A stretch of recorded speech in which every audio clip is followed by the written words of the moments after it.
Okay, well, we're back in the Angel Custom shop. It's kind of a mess right now, making space. First, I gotta complain about something.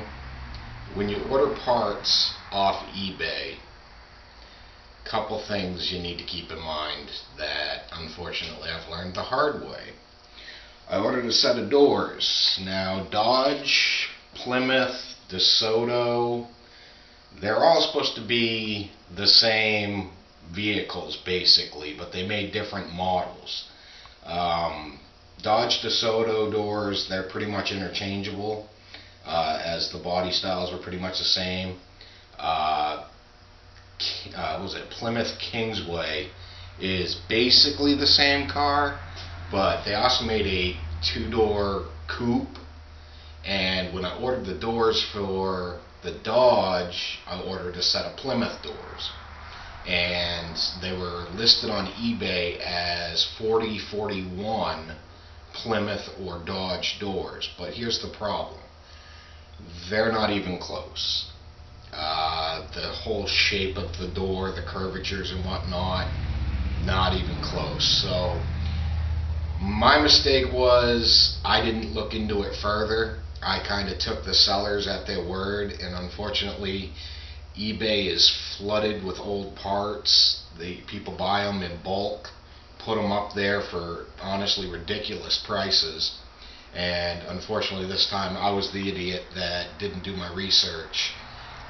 They're non-refundable. I hope I can get some money back out of them. I'll never get what I actually paid for them after shipping and everything. I mean, they're in great condition. They just unfortunately won't work for what I needed them for. So now unfortunately I'm stuck out with two doors I can't use, and I'm also out $800 fucking dollars that could have gone towards other things. But so you really want to do your research when you're ordering parts. You know, I kind of knew something was, I knew they were a little shorter, but I figured, you know, where they're the 4041, they'd still be able to work, but that was my fault for not doing the research, and they don't really give a lot of information on eBay. Some sellers are great. They'll tell you exactly what it came off, no ifs, ands, or buts, what it will fit. I mean, they're great sellers, but a lot of these bulk sellers, they're very vague with their descriptions, and they only give you the height and width. They really don't give you a side view of the end and the actual shape of the exterior door and stuff like that. So my mistake, I screwed up, but hopefully, you know, you guys will listen to this video and take that into account when you're ordering parts. If anybody knows anybody looking for a set of 4041 Plymouth two-door coupe doors, I've got a perfect set. A little bit of rot across the bottom, but it's nothing serious.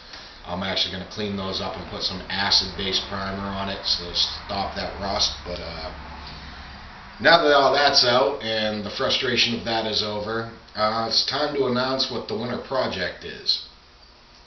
I ran out of money working on these two cars, so they've kind of been put on hold, and I was kind of looking for something to do this winter that will hopefully get me enough money to start up work on them again. And I started going through my parts and talking to my father and whatnot, seeing what he had for parts, and we've decided we're going to build a rat rod pickup. And I know rat rods kind of have a stigma around them, but I'm hoping this will be a little different than what everybody thinks it's going to be. A lot of the rat rod pickups, they're 40, you know, pickup bodies from the 40s with parts from the 30s and stuff like that, all kind of put together and engineered to work as a functional piece. We're kind of going with that concept, except for we don't have a 40s pickup body. What we do have is the 1941 DeSoto sedan in the driveway. So what we're going to do is we're going to cut it off right behind the front doors and turn it into a pickup body. And we're going to use that. My father's donated, I believe it's a 1930 or a 1931 radiator shell. I've got a motor and a couple transmissions. My father's got a couple carburetors, so I'll have a couple of those to choose from. He's got a couple sets of headlights off either a 29 or a 30 Model A. He's donated those as well. He also had I think he said it was a tin pickup bed that was actually on a Model A pickup Roadster he bought, and he's actually donating that for the bed portion. I actually just found a frame. Everybody's going to have a cow, but it's a 96 Ford Ranger frame. We're basically going to be using all the suspension off it, the disc brakes. So a lot of those small things that add up, we're pretty much using off the Ranger. And the reason for that is we only have literally less than a year to build this, because most of the car shows we're going to are in May and June. So we need to be able to throw this thing together, get it running, work the bugs out before May.